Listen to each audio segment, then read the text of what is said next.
Ավարտվել է ավիավթարի վայրում 3-օրյա որոնողական գործողությունները, 20 դիակներն էլ հայտնաբերվել են, իրավապահ մարմինների աշխատակիցները մնում են դեպքի վայրում և շարունակում են ուսումնասիրել տարածքը։ Վթարի և որոնողական աշխատանքների վերաբերյալ մեկնաբանություններ են տվել ներքին գործերի և պաշտպանության նախարարները։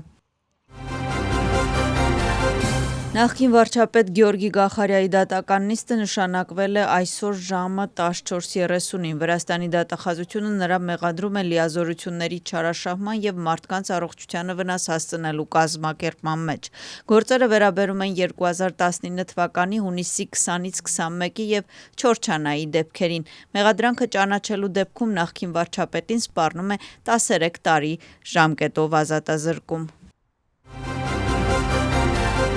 Վրաստանի նախկին նախագահ Միխեիլ Սաակաշվիլին իր պատժի մնացած մասը կկրի բանտում։ Քրեակատարողական հիմնարկի տվյալներով դատապարտված Սաակաշվիլին 3 Վիվալդի կլինիկայից տեղափոխվել է Ռուսթավի 12-րդ քրեակատարողական հիմնարկ։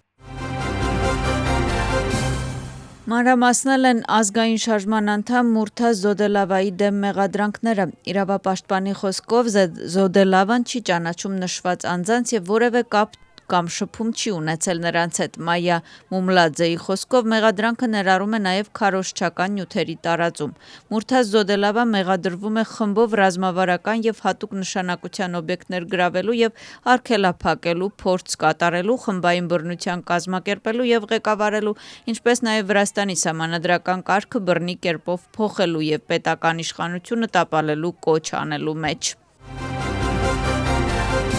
Ժնևի միջազգային բանակցությունների 65-րդ փուլը, ինչպես նաև նախորդները, ձախողվեց, քանի որ Ռուսաստանի և օկուպացիոն ռեժիմների ներկայացուցիչները ինչպես միշտ լքեցին բանակցությունների սեղանը, երբ օրակարգի հիմնական հարցերից մեկը օկուպացված տարածքներից ներքին տեղահանվածների և փախստականների վերադարձն էր իրենց տներ։ Վրաստանի արտաքին գործերի նախարարությունը հայտարարություն է տարածել այս հարցի վերաբերյալ։ Նախարարության տվյալներով վրացական կողմը կտրուկ բարձրացրել է օկուպացված շրջանում անվտանգության, մարդասիրական և մարդու իրավունքների ոլորտում տիրող ծանր իրավիճակի և օկուպացիոն ռեժիմի ապակառուցողական գործողությունների հարցը։ Մտահոգություն է հայտնվել վերջին գործողությունների վերաբերյալ, ինչպիսիք են Սոխումիում օդանավակայանի անօրինական բացումը, որը խախտում է միջազգային իրավունքի հիմնարար սկզբունքներն ու նորմերը։ Վրաստան-Եվրամիություն հարաբերությունները քաղաքական կուսակցությունների շրջանում բուռն քննարկվող թեմա են դարձել։ Գնահատականներ են տրվում ինչպես Վրաստանին ընդլայնման ֆորումին չհրավիրելու, այնպես էլ դեկտեմբերին հրապարակվելիք Եվրոպական հանձնաժողովի զեկույցի վերաբերյալ։ Ընդդիմությունը քննադատում է իշխող թիմին և հայտնում, որ Վրաստանին ընդլայնման ֆորումին չհրավիրելը վրացական երազանքի քաղաքականության արդյունք է և կարծում է, որ քանի դեռ վրացական երազանքը իշխանության գլուխ է, Վրաստանի համար եվրոպական ընդլայնում չի լինի։ Ինչ վերաբերում է վիզայի ազատականացման հարցին, կառավարության հակառակորդները նշում են, որ վիզայի ազատականացումը կենսական նշանակություն ունի վրաց ժողովրդի համար և հույս են հայտնում, որ եվրոպացի գործընկերները չեն դադարեցնի վիզայի ազատականացումը վրաց հասարակության համար։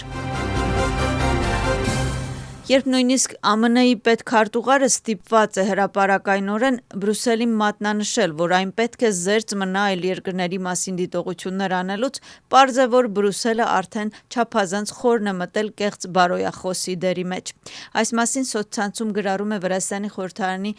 խոսնակ Շալվա Պապուաշվիլին։ Ինչպես նշում է Պապուաշվիլին, սա է, ինչ նրանք ասում են։ Երբ նույնիսկ Եվրամիության պետքարտուղարը ստիպված է հրապարակայնորեն Բրյուսելին մատնանշել, որ այն պետք է զերծ մնա այլ երկրների նկատմամբ քննադատական տոնով խոսելուց, պարզ է, որ Բրյուսելը արդեն չափազանց շատ է մտել բարոյախոսի դերի մեջ։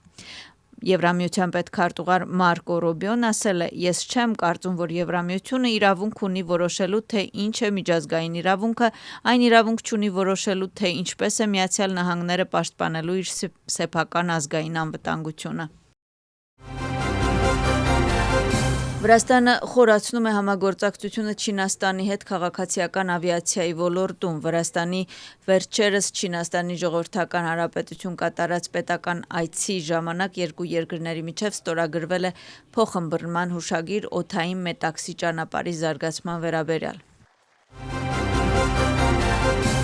Մոտ 20 ընտանեկան գինեգործ գինու ազգային գործակալության աջակցությամբ մասնակցել է ԱՄՆ-ի Նյու Յորք քաղաքում կայացած Roan Wine New York ցուցահանդեսին։ Նյու Յորքում շաբաթվա ընթացքում վրացական գինին ներկայացվել է երկու կարևոր միջոցառումների շրջանակներում։ Ցուցահանդեսի կազմակերպիչը Ֆրանսիայից հայտնի գինու վարպետ Իզաբել Լեժերոնն է։